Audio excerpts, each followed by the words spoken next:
nos manejamos. Que salgan los perdigones por donde quiera, por si acaso apuntamos a algo, pero carecemos de la habilidad de ser más específicos, más intencionales en nuestro trabajo misional, nacional e internacional, debido a esta ceguera denominacional que no nos permite ver la dirección hacia dónde tenemos que apuntar en nuestra misión. Y eso sí que es problemático, porque si la gente nos pregunta en la iglesia local nomás, ¿para dónde va este grupo? ¿Para dónde va esta iglesia? A veces no la tenemos clara. Es como subirse a un bus que no tiene un letrero a dónde va. Usted se sube a un bus donde no se le comunica a dónde se está dirigiendo. Yo cuando era adolescente, recién cumpliendo 14, 15 años, andaba en esa onda de la curiosidad y quería saber un poco más de la ciudad y me subía a los buses, micros, le decimos en Chile, que me llevara a donde sea. Me subía a cualquier micro, pagaba el pasaje y me iba. No, hasta el otro, hasta el terminal, hasta donde parara, porque quería ver la ciudad, quería aprender, quería mirar, no la ciudad. Así que no me importaba dónde iba la micro, solo pagaba el pasaje y me iba. Pero eso no es normal, eso es anormal. Eso es normal para un adolescente curioso, pero uno no hace eso todos los días. Usted se subiría a un taxi donde el chofer es ciego, no vidente. ¿Y por qué espera usted entonces que la gente se suba a su iglesia? Si el pastor no sabe dónde está yendo.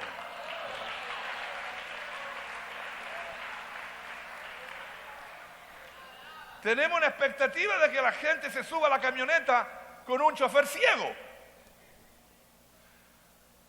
Si usted está montado en un avión y entra el capitán, el piloto, y usted ve que lo van llevando, usted se quiere ir bajando.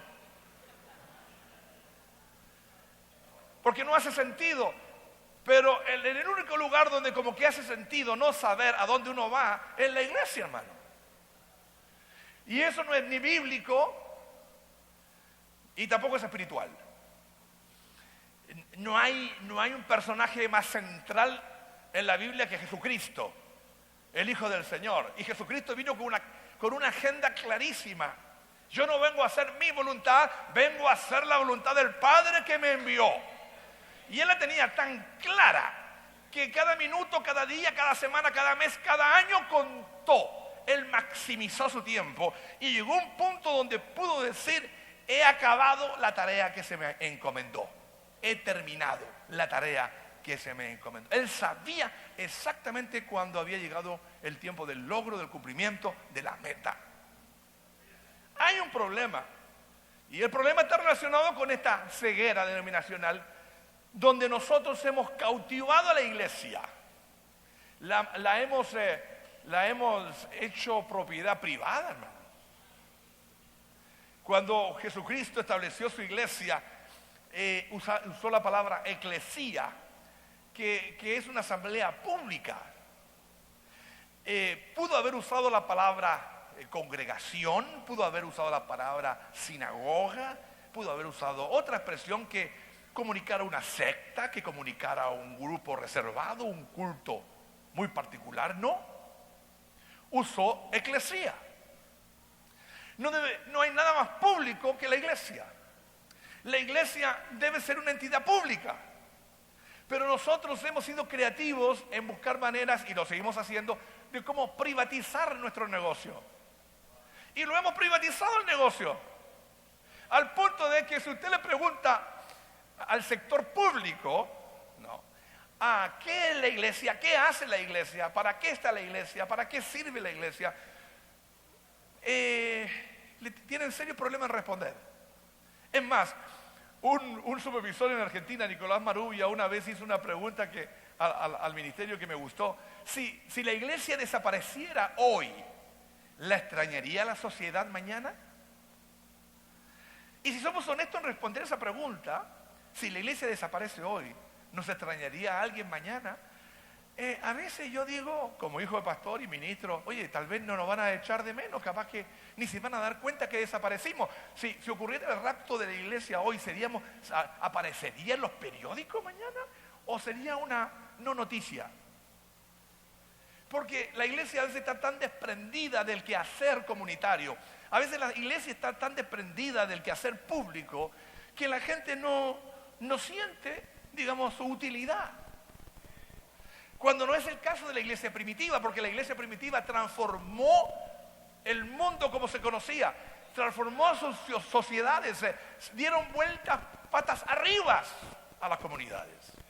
O sea, hubo una capacidad de transformación y de desarrollo y de crecimiento increíble, y eso duró apenas unos 250 años, y luego tenemos una historia donde tenemos que estar conscientes de hacer críticas constantes al rol y a la misión de la iglesia. Y tal vez uno de los temas que más se habla en nuestros sectores es sobre la misión de la iglesia. Yo siempre me pregunté, ¿por qué hablamos tanto de la misión de la iglesia? Es porque nunca la tenemos clara, Mauro.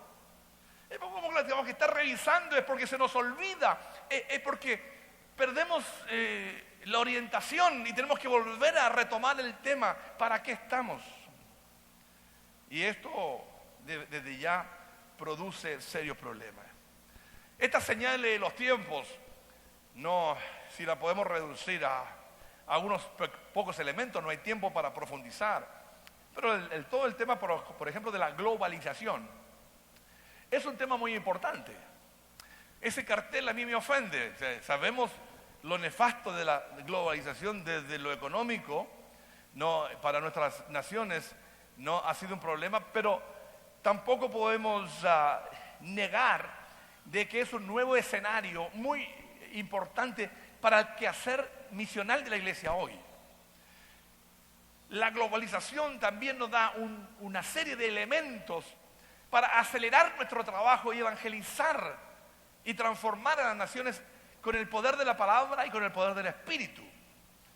Si bien es cierto, la globalización tiene sus complejidades y todavía no acabamos de entenderla y entender sus beneficios, tenemos que utilizar los momentos que estamos viviendo como Pablo usó al mismo imperio romano para avanzar el evangelio en su época. Mire cómo Pablo utilizó las carreteras romanas, producto del imperio romano, de un imperio pecaminoso, de un imperio absolutista, donde se puede decir mucho en relación al nivel de vida y de opresión de ese tiempo histórico, pero esos caminos que hicieron los romanos para controlar al mundo conocido, Pablo los usa como las vías principales para alcanzar a las ciudades y llevarle la esperanza que hay en Jesucristo. Lo mismo tiene que hacer nuestra iglesia hoy en relación a lo que está ocurriendo, al fenómeno de la globalización, y ver cómo nosotros podemos acelerar la agenda de Dios a través de lo que ocurre en nuestro alrededor. Mire, un ejemplo, valga la redundancia, es el desplazamiento humano. La movilización de personas es extraordinario ver lo que está ocurriendo. Se habla de más de 55 millones de individuos viajando de un lugar a otro por todo tipo de razones. Hay un movimiento global de personas, que se ven en la obligación de salir de sus lugares para encontrar solución y vida en otros lugares. Esto está causando gran dolor y desorientación y tremendas oportunidades en las naciones del mundo. Es interesante, como chileno le digo, nunca nos imaginamos que íbamos a tener migración de la República Dominicana en mi país. Por primera vez en la historia que yo recuerde, están viniendo dominicanos a Chile, hermano.